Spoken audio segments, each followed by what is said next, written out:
Making a group decision can feel impossible. Think of a committee trying to choose a new office chair. The process can drag on for weeks. Yet in nature, some groups make life or death decisions with stunning efficiency. When a honeybee colony outgrows its home, it splits. Tens of thousands of bees, a flying superorganism, suddenly become homeless. They form a massive buzzing cluster on a tree branch, a temporary city of bodies clinging to one another. And within this cluster, they must solve one of the most complex problems in biology: democratically choosing a new, permanent home. Their collective survival depends entirely on the quality of this single choice. The process begins with a few hundred individuals, the oldest and most experienced foragers. These are the scout bees. They detach from the buzzing mass and fly out in all directions, sometimes traveling for kilometers. They aren't just looking for any hole. Their search criteria are incredibly specific, almost like a real estate checklist. They measure the internal volume, preferring around 40 liters.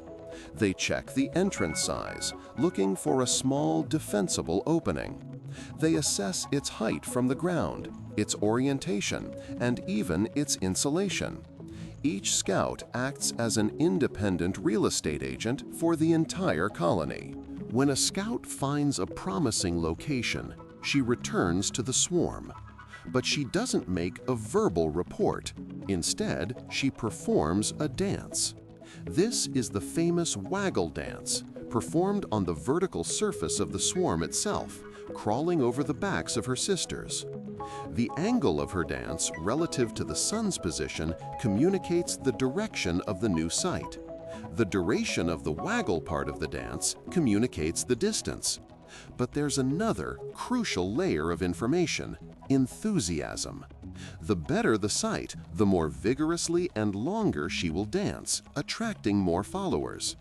This dance floor becomes a literal marketplace of ideas, with multiple scouts advertising different locations simultaneously. This is where the voting begins. Other, uncommitted scouts observe these dances. If a particular dance seems compelling, a scout will fly off to inspect that advertised location for herself. She performs her own independent assessment. If she agrees the site is excellent, she returns to the swarm and begins performing the same waggle dance, recruiting even more scouts.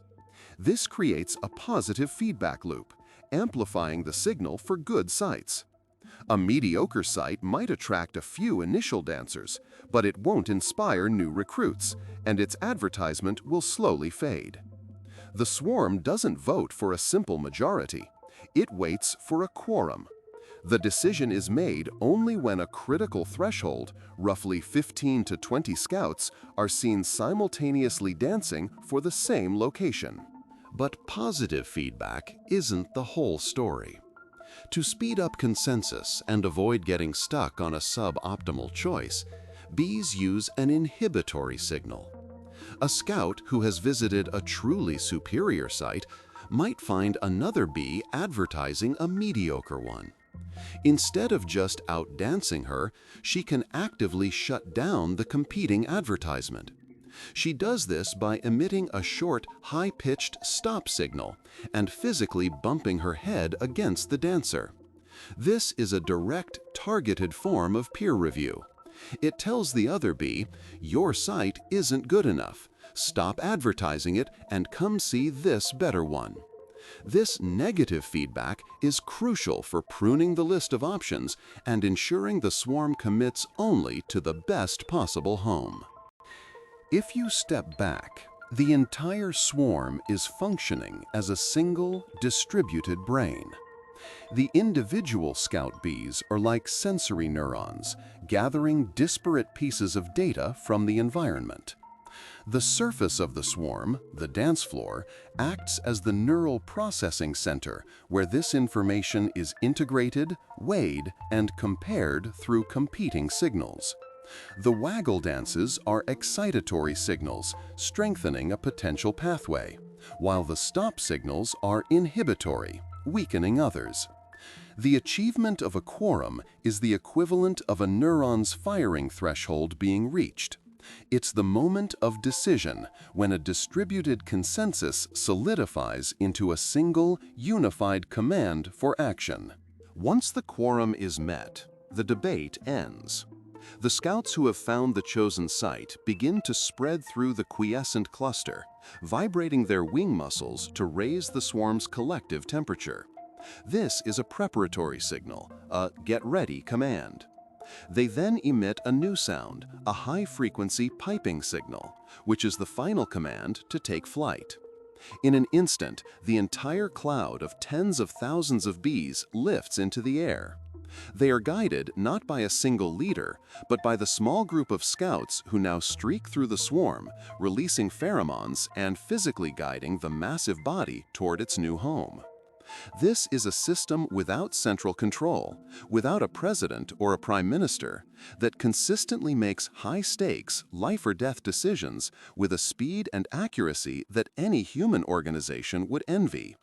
It's a living algorithm, perfected over millions of years, demonstrating that sometimes the wisest mind is not one mind at all, but many. Monotony has grown fast. Nearly 2,700 people have watched in the last few weeks, yet less than 0.03% are subscribed. It would mean a lot if you joined by hitting subscribe. And again, thanks for watching.